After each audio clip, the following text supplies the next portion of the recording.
المصطفى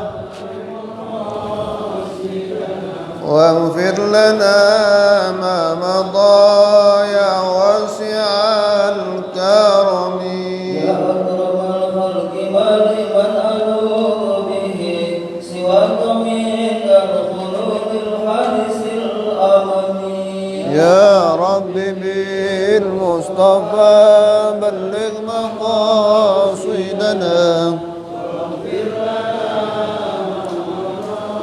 يا واسع الكرم نبينا الأمير نهي فلا أحد أبر في قولنا منه ولا نعم يا رب بالمصطفى بلغ مقاصدنا اغفر لنا ما مضى يا رمي اللهم صل وسلم وبارك عليه وعلى آله ربي زدني علما وارزقني فهما وألحقني بالصالحين ربي زدني علما وارزقني فهما وألحقني بالصالحين ربي زدني علما وارزقني فهما وألحقني بالصالحين برحمتك يا أرحم الراحمين. بسم الله الرحمن الرحيم السلام عليكم ورحمة الله وبركاته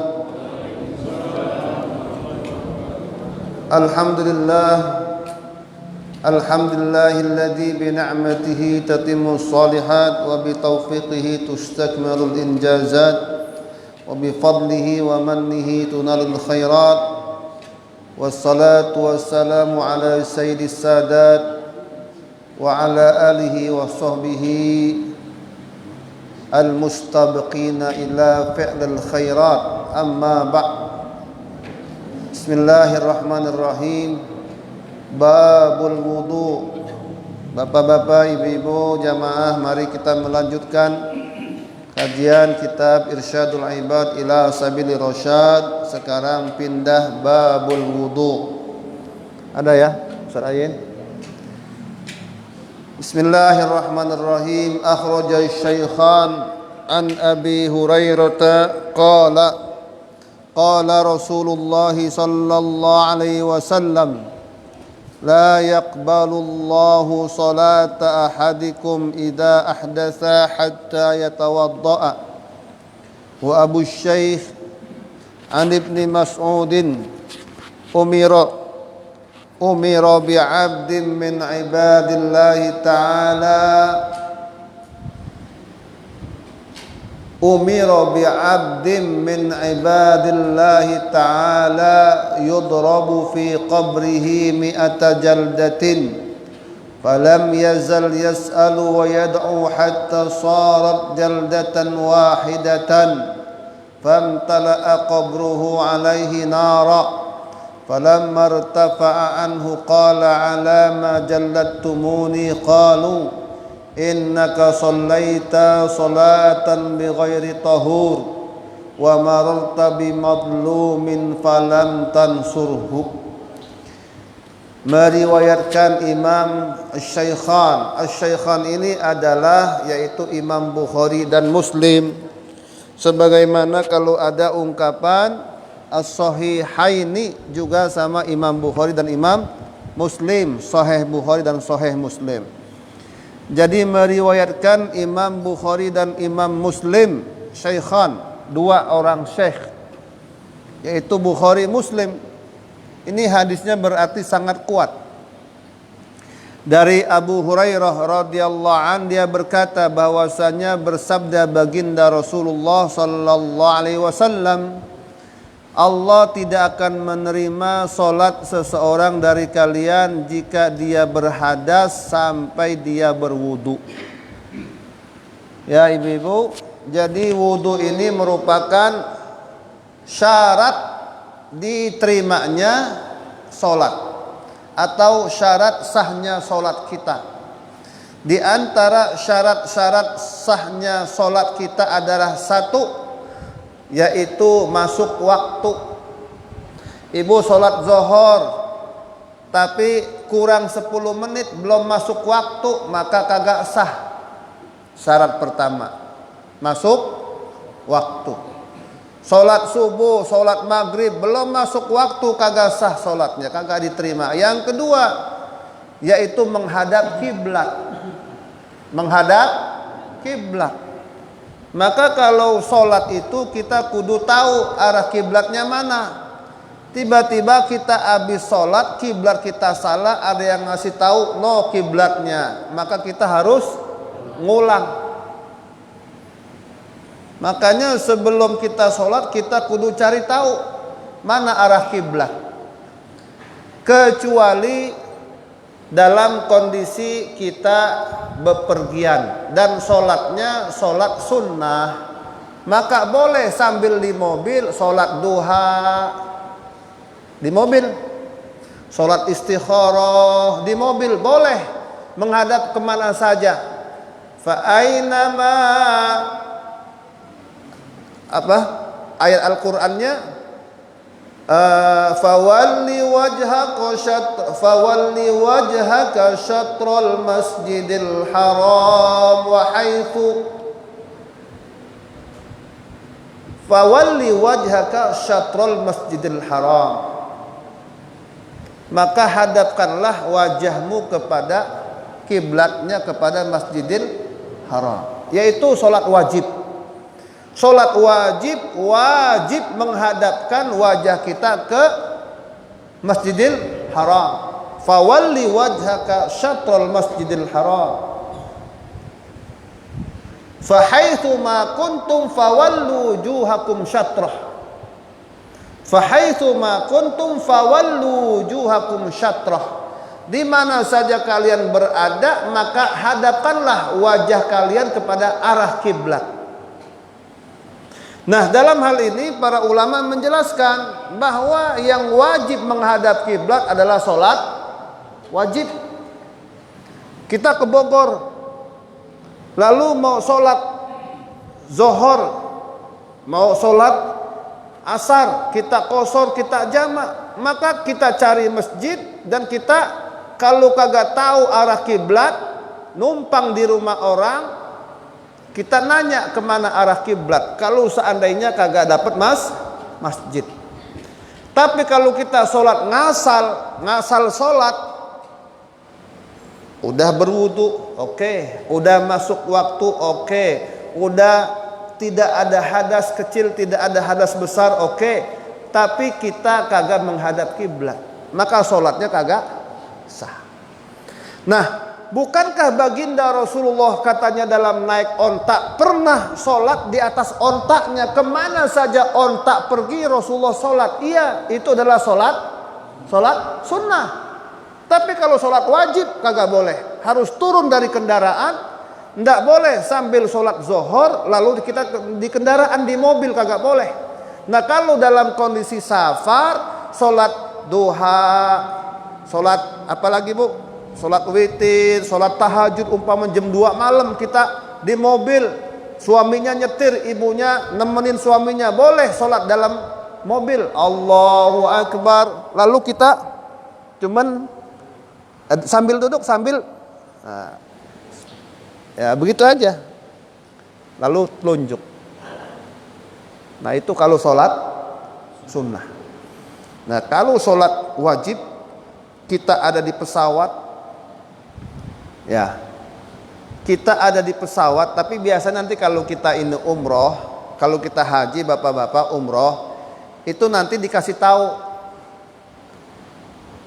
tahu bahwa nanti kita mampir transit di Malaysia. Nah, di situ kita sholat qashar dan di jamak. Kita transit di mana? Di Singapura. Nah, di situ ibu-ibu ada kesempatan sholat di airport. Tapi kalau sholat di pesawat kagak sah. Kenapa? Sebab apa tadi? Nggak ada arah kiblatnya. Nggak ada arah kiblatnya. Yang boleh sholat di pesawat itu sholat sunnah. Di kendaraan, karena kendaraan itu pesawat termasuk kendaraan. Bukan zaman dulu kan kendaraan onta, sekarang udah berubah, motor, mobil, pesawat. Nah itu. Yang kedua, tadi syarat sahnya sholat, menghadap kiblat, masuk waktu, lalu menutup aurat. Lah ini banyak, udah gitu kagak ada yang negor lagi. Sholat pakai lepis, ya ketat. Udah gitu pakai kaos, kaosnya kaos ABG. Kalau dia nungging, celana dalamnya kelihatan. Lah itu kagak sah itu. Saya sering negor itu.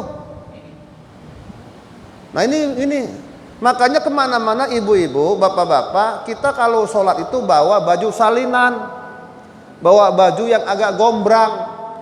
Lah jangan pakai lepis, udah gitu kaosnya pendek, pas giliran sujud, bokongnya ini, sidik kita kelihatan ini. Lah itu inkisyaful aurah, terbuka aurat, itu menyebabkan sholatnya batal. Lain halnya kita lagi sholat, bu, ibu lagi sholat, bapak lagi sholat, saya contohin ya, lagi sholat kemudian ininya kena angin, ya bu ya, sarungnya kena angin, lalu keangkat sampai kelihatan dengkul paha. Lah ini buru-buru digituin. Nah buru-buru diapain? Tutup. Nah itu sah sholatnya. Kenapa? Sebab itu namanya kagak sengaja kena angin. Atau lagi pakai sarung terburu-buru kagak kenceng, lagi ruku melorot. Nah melorot, sarungnya melorot, buru-buru diapain? Dibuntel. Nah enggak apa-apa itu, karena itu tadi apa? Kagak sengaja. Tapi kalau lagi begitu didiemin aja, kagak ditutup, ya itu batal. Karena syarat sahnya sholat menutup aurat. Aurat laki-laki dari dengkul sampai pusar. Pak Ustadz, kalau gitu boleh dong sholat pakai kaos oblong? Boleh, sah. Tapi ente kurang ajar, ente kurang sopan, ya kurang ajar, kurang sopan, kagak sopan. Ya. Kecuali dalam keadaan kita ihram haji, pakai kain ihram. Emang diapain tuh? Nah, diselempangin, kelihatan ini. Ya laki-laki ininya kelihatan. Memang itu kondisi ihram umroh ya begitu, darurat. Tapi dalam kondisi normal kita pakai baju yang menutup semua anggota tubuh. Itu auratnya laki-laki dari pusar sampai, dari lutut sampai pusar. Kalau perempuan semua, kecuali kayak ibu sholat lalu rambutnya ngapain ini? Pada apa ini rambutnya ini? Pada keluar, didiemin aja, itu batal itu. Sholat tapi pakai mukena rambutnya pada kelihatan, batal. Kenapa? Itu dalam sholat yang diperbolehkan nampak adalah wajah dan telapak tangan. Nah, oke, kita lanjut. Jadi Allah Subhanahu wa ta'ala tidak akan menerima sholat seseorang dari kalian jika dia hadas. Hadas ada dua, hadas kecil, kentut, buang air, pipis, itu termasuk hadas kecil, dia harus berwudu. Hadas besar, habis hubungan suami istri, mimpi, basah, itu hadas besar, wajib mandi. Nah gitu ya. Jadi itu namanya hadas, ada hadas kecil, ada hadas besar. Nah tidak akan Allah terima sholat seseorang dari kalian jika dia hadas sampai dia berwudu.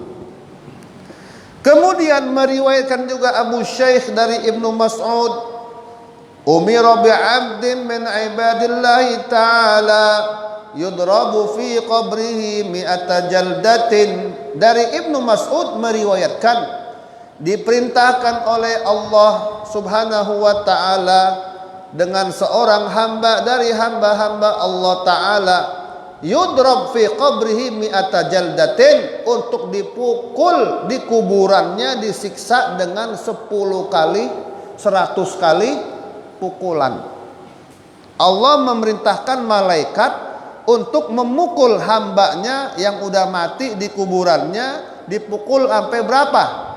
100 kali pukulan. Pecutan, dipecut. Allah perintahkan tuh hambanya oleh malaikat untuk dipecut di dalam kuburnya sebanyak 100 kali pecutan. Falam yazal yas'al wa yad'u hatta sarat jaldatan wahidah. Maka teruslah dia terus meminta.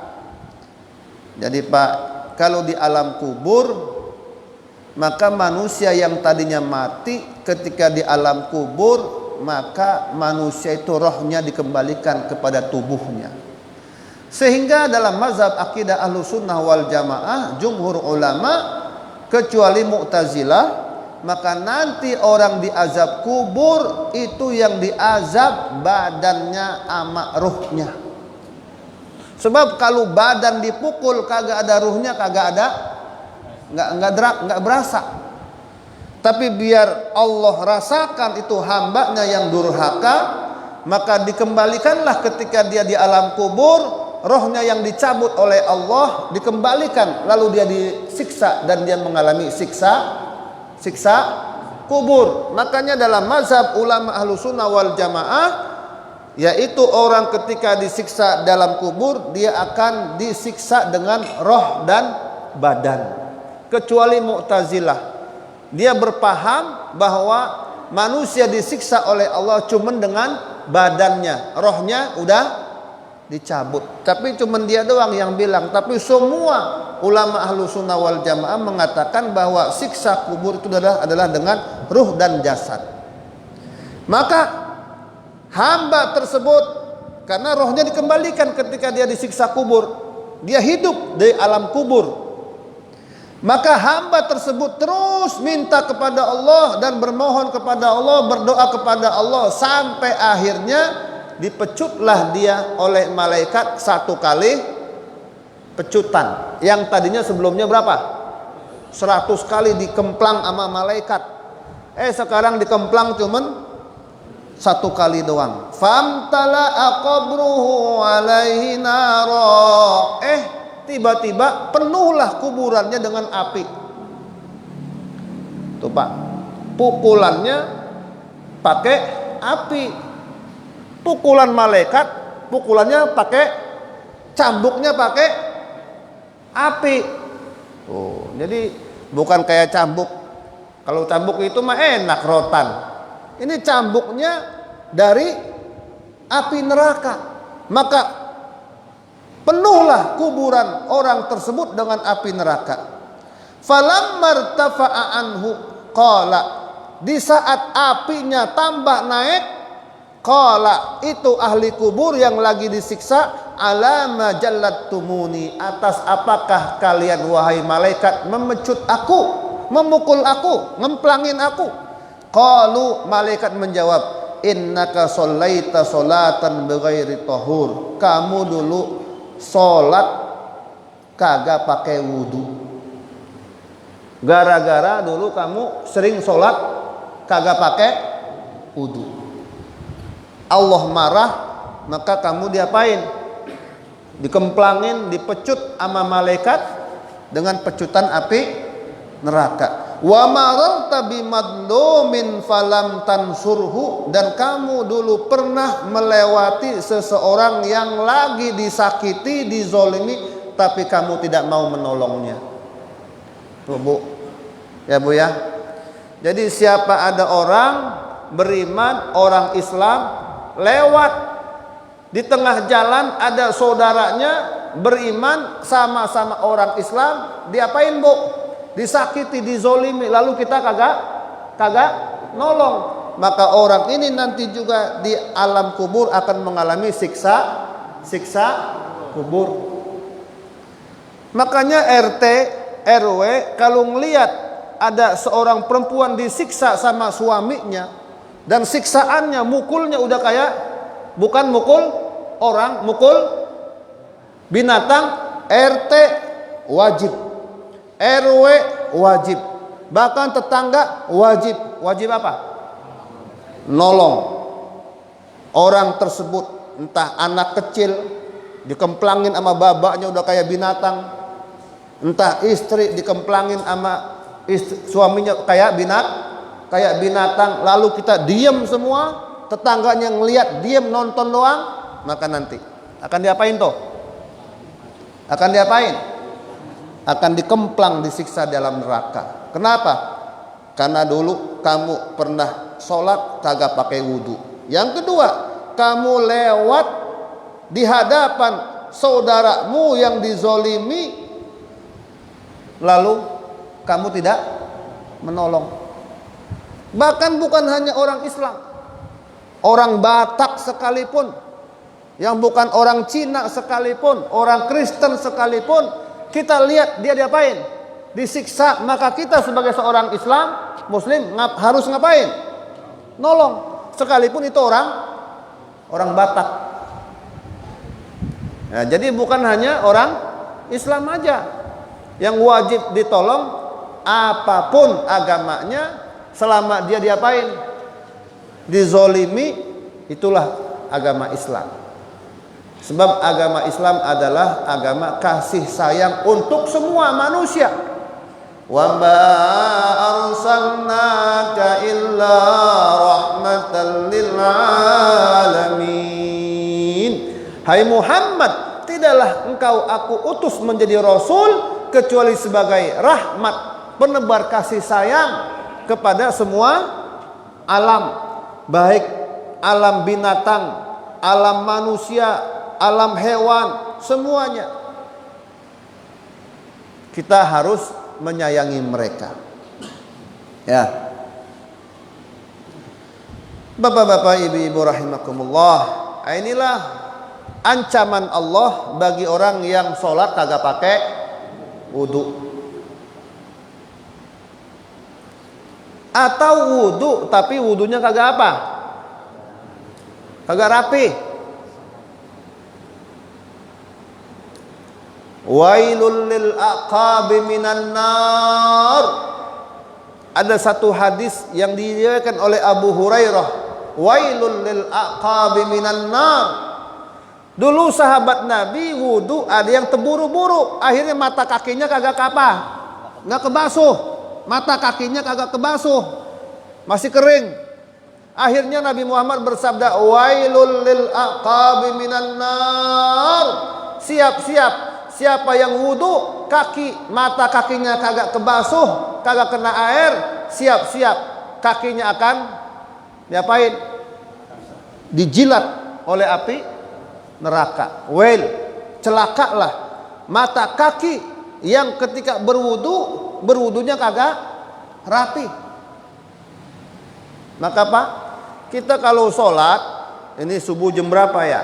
Maka disettinglah subuh, disetting kira-kira setelah azan kumandang apa 10 menit, baru setelah itu qomat, supaya apa? Jamaah ada waktu buat wudu. Jadi kita juga udah punya perhitungan. Ini wudu ini berapa lama? Ibu-ibu berangkat dari rumah, bapak-bapak berangkat dari rumah berapa menit? Lalu berwudu berapa menit? Kadang-kadang di masjid itu ada yang jeda waktunya antara azan sampai qomat cepet banget, kecepatan. Maka disettinglah dengan waktu oleh ketua DKM yang kira-kira lihat dari mulai azan berkumandang, terutama sholat subuh. Kan dia kadang-kadang orang bangun kan, kalau sholat subuh kan bangun kagak langsung apa? Duduk dulu kan dia. Duduk dulu, kagak langsung berangkat kalau langsung berangkat kejedot dia, belum ngumpul dulu dia. Duduk dulu. Allahu Akbar, duduk dulu. Udah duduk baru air wudu. Nah, itu semua disetting. Sehingga ibu-ibu dan bapak-bapak wudunya apa? Rapi. Jangan karena waktunya tuh buru-buru, akhirnya jeda antara azan sama qomat cuma 5 menit, akhirnya orang wudunya ya itu kayak capung cebok, akhirnya sholatnya pada nggak sah. Ini ya. Nah, jadi sahabat Nabi pada terburu-buru, kata baginda Rasulullah, jangan terburu-buru. Wailul lil aqabi minan nar. Siapa yang wudu lalu mata kakinya kagak kebasuh air, kagak keusap, maka siap-siap kakinya akan dijilat api neraka. Wal Baihaqi an Salman idza tawadda al-'abdu tahatat anhu dhunubuhu kama tahatu waraqu hadhihi syajarah. Meriwayatkan Imam Baihaqi dari Salman dari baginda Rasulullah sallallahu alaihi wasallam, jika seorang hamba berwudu maka rontoklah dosa-dosanya sebagaimana pohon ini daunnya pada rontok. Sebagaimana pohon-pohon kalau musim apa tuh? Musim gugur.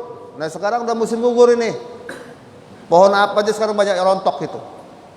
Jadi kalau kita, itulah ibu-ibu. Makanya dalam riwayat dimuat dalam tafsir Ibnu Katsir bahwa Nabi Muhammad sallallahu alaihi wasallam dalam ayatnya itu ya, nuruhum yas'a baina aydihim wa bi aymanihim yaquluna rabbana atmim lana nurana waghfir lana innaka ala kulli syai'in qadir. Ya ayyuhalladzina amanu tubu ilallahi taubatan nasuha asa rabbukum ayyukafiru ankum sayyi'atikum wa yudkhilakum jannatin tajri min tahtiha anhar. Kemudian ayat berikutnya yang tadi saya baca, nuruhum yas'a baina aidihim. Orang-orang beriman yang rajin taubat kepada Allah, yang rajin sholat dan berwudu. Orang kalau tobat, yaitu tobat disertai dengan sholat, pasti dia berwudu. Maka ayat Al-Qur'annya nuruhum yas'a baina aidihim wa bi aymanihim. Orang-orang beriman itu pada hari kiamat ketika dibangkitkan dari alam kubur, nuruhum yas'a, cahaya mereka berjalan baina aidihim di depan, wa bi aymanihim dan di samping kanan. Dan di situ dimuat oleh tafsir Ibnu Katsir, baginda Rasulullah SAW sujud, lalu ketika diangkat maka dia lihat di samping kanan cahaya, di samping kiri cahaya. Lalu beliau mengatakan, ternyata aku temukan umatku adalah jumlahnya paling banyak. Lalu ditanya, wahai baginda Rasulullah, bagaimana anda bisa mengenali nanti pada hari kiamat itu umatmu? Bukannya umat Nabi Adam, bukannya Nabi Ibrahim, bukannya umat Nabi Nuh, bukan umat Nabi Isa, tapi umatmu. Nabi Muhammad menjawab, dikarenakan umatku wajahnya bercahaya. Dan itu gara-gara mereka di dunia sering wudu. Ya. Jadi nanti orang yang sering wudu maka jidatnya apa ini? Bercahaya. Tangannya bercahaya. Keningnya bercahaya. Sampai sikunya bercahaya. Lalu Rasulullah mengatakan, ternyata ketika aku sujud, nengok kanan, nengok kiri, di sana cahaya, di sana cahaya. Dan itu adalah umatku. Kenapa? Ciri-ciri umatku nanti pada hari kiamat dan umatku paling banyak dikarenakan wajah mereka bercahaya semua. Dikarenakan gara-gara sering wudu. Tuh Pak. Nah kalau di sini baginda Rasulullah SAW bersabda, kalau kita wudu maka dosa kita ikut rontok. Nah ikut rontok sebagaimana daun-daun rontok. Daun kalau rontok, enggak mungkin pohon itu berbuah. Mustahil pohon yang kagak ada daunnya berbuah, mustahil. Kenapa? Pohon kalau pengen berbuah harus ada daunnya dan daunnya harus rindang. Mengapa banyak pohon-pohon ditetek daunnya pada rontok, kagak berbuah. Kata orang, ngambek itu pohon. Bapak saya pohon cempedaknya ditetek mulu, akhirnya ngambek. Karena buahnya, lah iya. Sebab apa? Pohon itu bisa berbuah karena ada daunnya. Kenapa? Masaknya buah itu ada di mana? Daun. Kalau waktu kita belajar di SMP, SMA, itu kan daun itu adalah klorofil. Di situ tempat pemasakan buah dari cahaya matahari. Cahaya matahari diserap oleh daun. Disitulah dimasak buah itu. Matang buah itu berkat daun. Daun kena cahaya matahari, dimasak, akhirnya buahnya banyak. Itu Pak. Kita juga begitu. Kita kalau pengen jadi orang baik, maka harus sering wudu. Orang yang sering wudu dosanya pada rontok. Sebagaimana pohon kalau pengen baik, maka pohon itu ganti daun dulu, rontokin dulu, numbuh lagi, barulah dia akan berbuah dan buahnya semakin banyak. Orang beriman juga begitu. Kalau dosanya pengen rontok, maka harus sering wudu. Tentunya orang yang sering wudu, sholat, masa wudu doang? Pak Ustadz kalau gitu besok-besok gua banyakin wudu, terus ya sholat lah, masa wudu doang? Iya, kali wudu doang kali sholat. Nah, orang kalau wudu kan pengen sholat, dosanya akan rontok. Wa Muslim an Abi Hurairah idza tawadda'a al-abdul muslim awil mu'min faghasala wajhahu kharaja min wajhihi kullu khati'ah nadara ilaiha bi'ainaihi ma'al ma' aw ma'a akhir qatril ma'. Meriwayatkan Imam Muslim dari Abi Hurairah baginda Rasulullah sallallahu alaihi wasallam bersabda, jika seorang hamba muslim berwudu atau seorang muslim berwudu lalu dia membasuh wajahnya, maka keluarlah dosa-dosa yang ada di matanya melalui air yang netes di mata atau pada tetesan terakhir yang jatuh dari mata. Ya Bu ya. Jadi kalau kita wudu lalu maka dosa yang kita ngelihat yang kagak bagus-bagus, dikarenakan kita sering wudu, sering sholat, maka dosa kita yang nempel di apa ini? Di mata itu rontok. Dengan apa rontoknya? Bersama tetesan air mata yang terakhir. Makanya disunnahkan kalau habis wudu jangan diapain? Jangan dilap. Biarinin aja. Jadi habis wudu biarin aja sampai dia kering sendiri. Sebab ini dosa-dosa yang nempel di muka, nempel di mulut, nempel di kuping itu pada rontok melalui tetesan air yang wudu yang paling terakhir. Itu ya.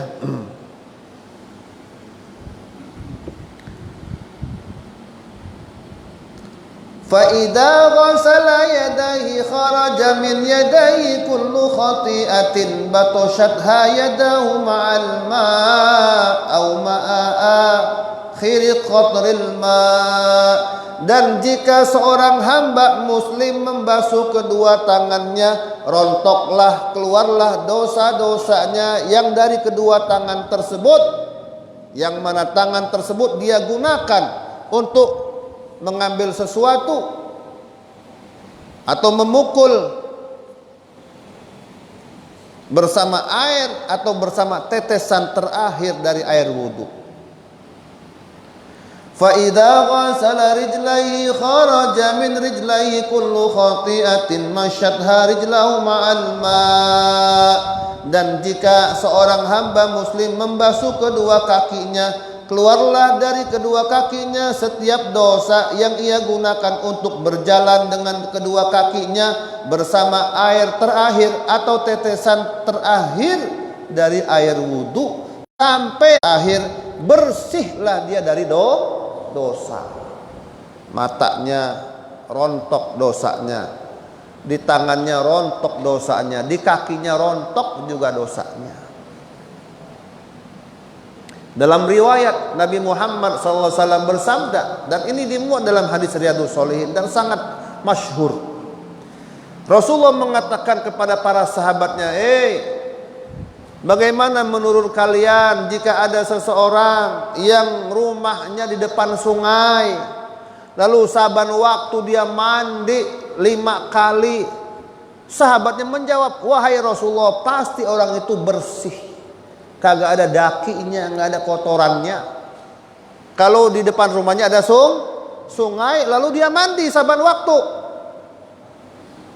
Para sahabat menjawab, pasti bersih wahai Rasulullah. Rasulullah menjawab, demikian pula sholat 5 waktu. Sholat 5 waktu yang kalian lakukan, kata baginda Rasulullah, itu membuat rontok apa? Dosa. Makanya semulia-mulia meninggal adalah orang yang meninggal habis sholat. Kenapa? Sebab dosanya habis apa? Habis dirontokin. Rontok itu dosanya.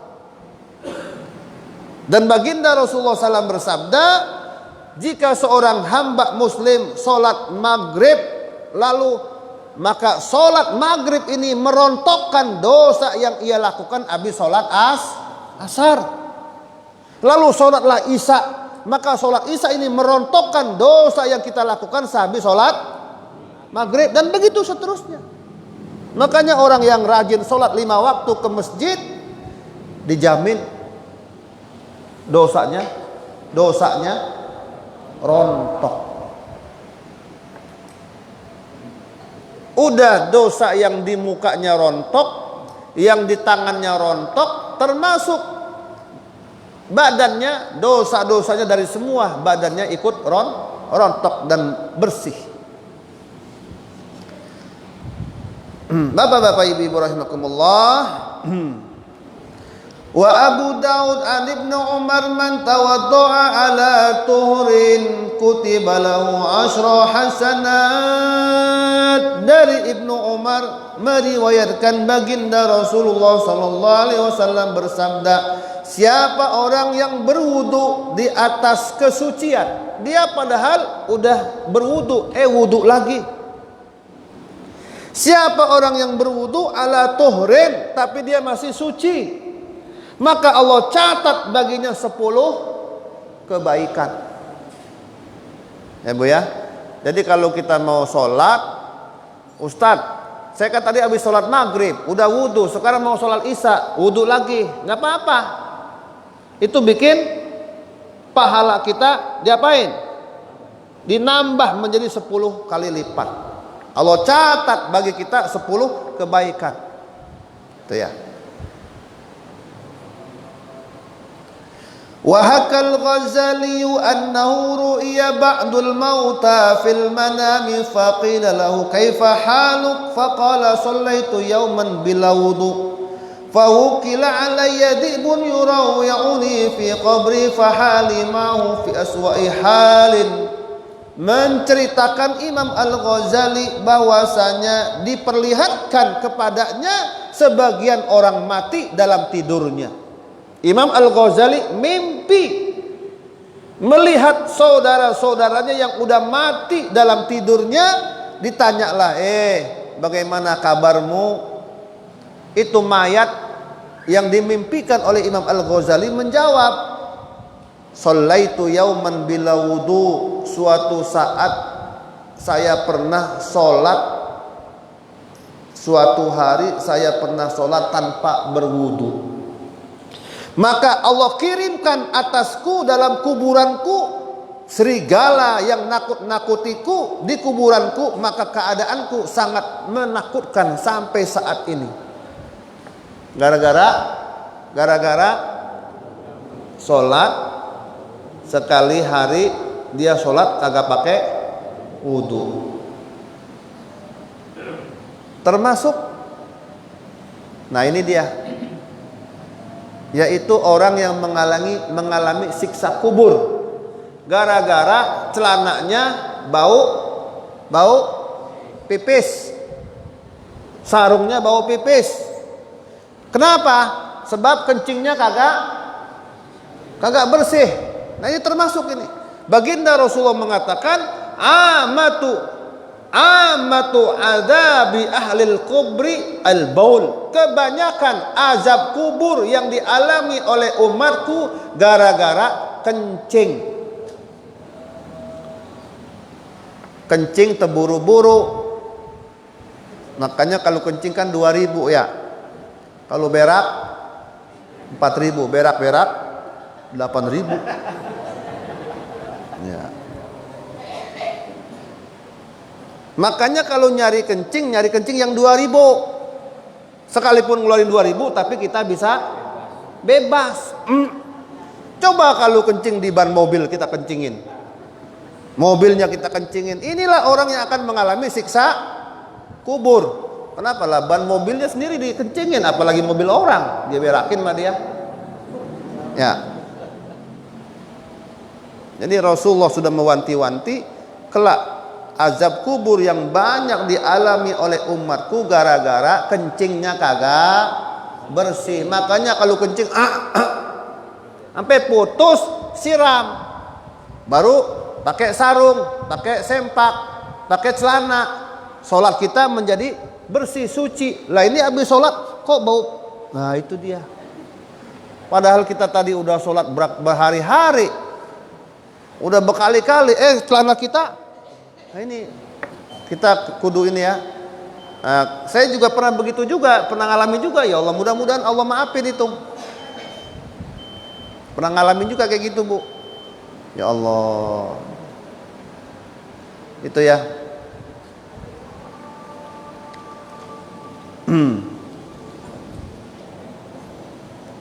Bapak-bapak, ibu-ibu rahimakumullah.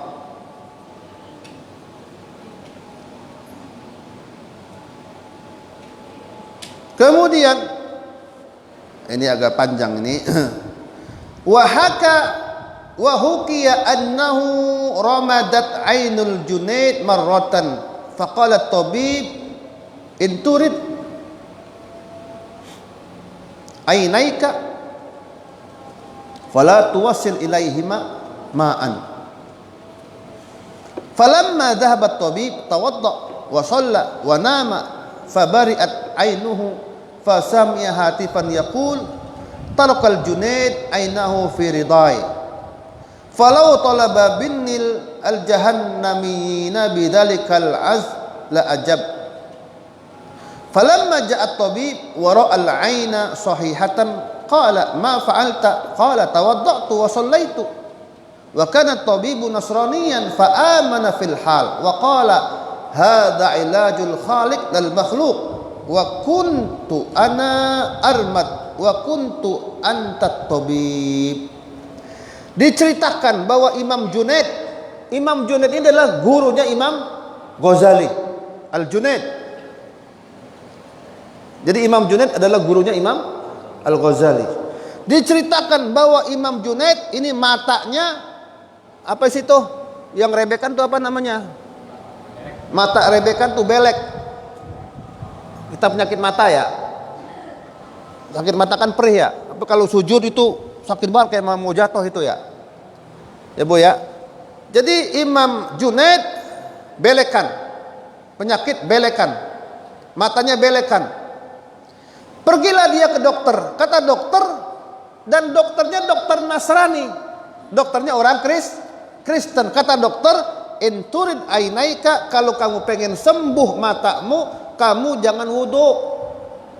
Jangan kena air. Ini matamu jangan kena air ya. Kata dokter. Kan kita gitu Bu ya. Bu, kita begitu ya. Sakit mata, kata dokter, nih pakai salep. Tapi jangan wudhu. Sebab kalau wudhu salepnya ya hilang. Gitu ya. Lalu kata Imam Junaid, falamma dhahabat tabib, ketika dokter Kristen tersebut, orang Nasrani dokter tersebut pergi tawaddo, itu Imam Junaid wudu. Wa shalla, lalu dia salat, wa nama, dia tidur. Bangun-bangun matanya sembuh. Ini mukjizat yang Allah. Mengapa orang muslim itu diperintahkan sering wudu. Di antaranya orang yang sering wudu maka nggak akan penyakit mata. Oh ya, penyakit mata, belekan. Ya. Pas bangun tidur sembuh. Fasami'a hatifan. Lalu Imam Junaid mendengar ada suara, entah suara malaikat, entah suara orang, pokoknya ada suara. Tarhaqal Junaid ainahu fi ridai. Imam Junaid meninggalkan matanya dalam keredoanku. Dia kagak dengerin nasihatnya dokter, tapi dia mendengarkan nasihatnya Allah. Dia lebih percaya sama Allah daripada percaya sama dokter Kristen. Falau talaba minnil jahannamiyina bidzalikal az la ajabtu. Jika seandainya orang-orang yang pada belekan, jahannamiyin ini adalah orang yang matanya pada kena penyakit mata. Sebab kenapa? Penyakit mata itu sakit, perih. Makanya kayak jahannamiyin, yaitu kena api. Nah, itu maksudnya ya. Kata Allah, kata suara tersebut, nah, ini suaranya dari bisikan dari Allah, dari malaikat.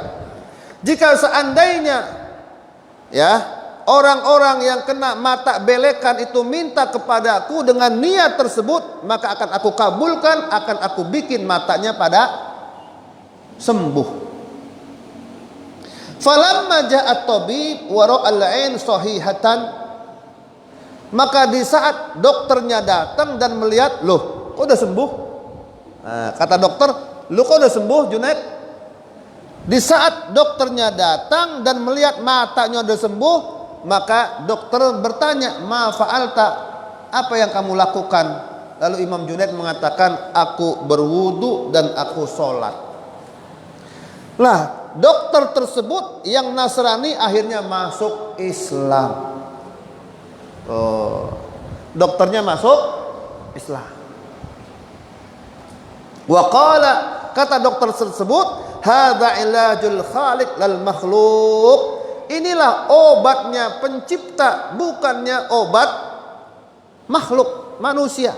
Allah yang menyembuhkan. Kata Imam Junaid ya, mengatakan hadza ilajul khaliq. Inilah pengobatan Allah lal makhluk, bukan pengobatan dokter.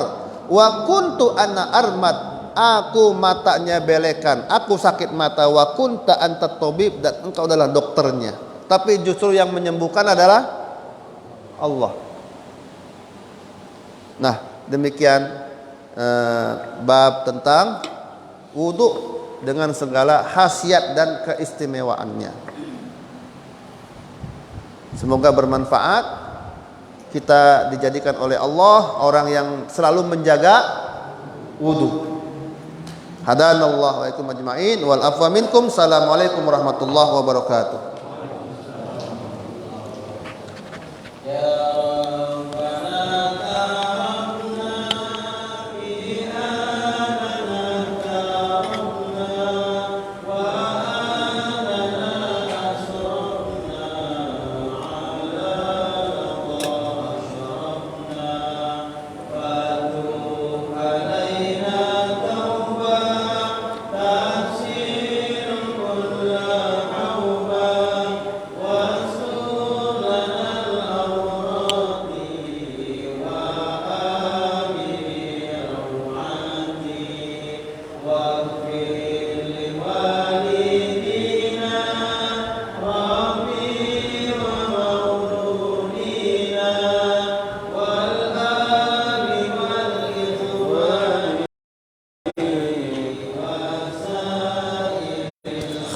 khillani wa kulli mahabba aw jiramin aw subba wal muslimina ajma amina rabbi asma fadlan wa julan minna la fi sabilillah